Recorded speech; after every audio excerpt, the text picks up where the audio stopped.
2021 has come to an end, and as a norm, leaders are sending messages to the public to usher them into the new year.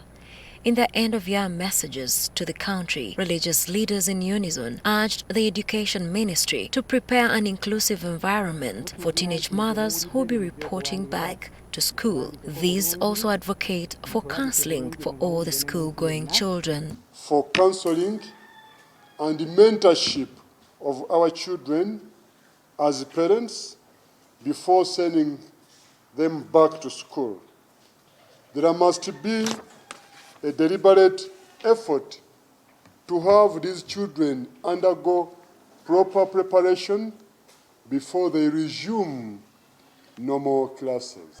May we ensure that there is a conducive environment at the school for all the learners. May we ensure that girls who have given birth during the period of the lockdown be given a conducive environment of study for both themselves and their children.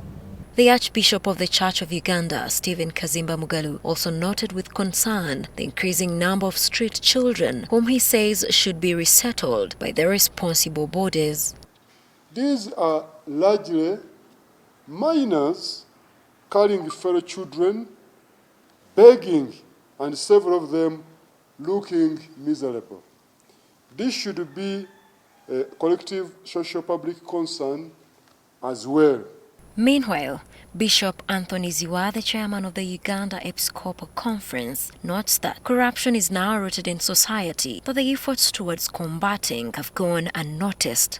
The Orthodox Church bishop agrees with him. Much as we welcome government's commitment in fighting corruption, there are still elements of corruption that have greatly contributed to the untold suffering and alarming poverty levels of innocent Ugandans who have been deprived of essential services through selfish acts of the corrupt people.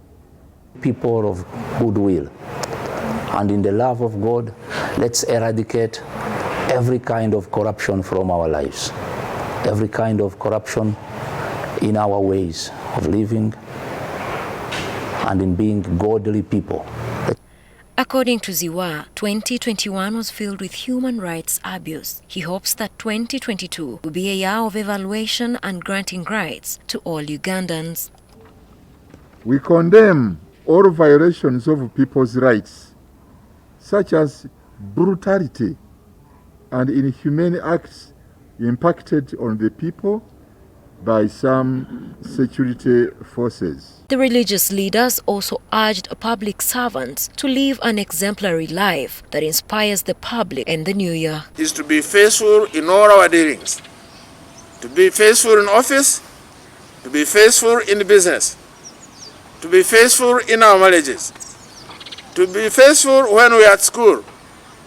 May we be faithful in the leadership positions that God has given to each one of us. From we, the religious leaders, the political leaders, leaders in every level, to be exemplary, to be leaders of truth, leaders of love, of justice in the nation, of good service to the people that we lead. Olivia Kumgisha, NTV, Weekend Edition.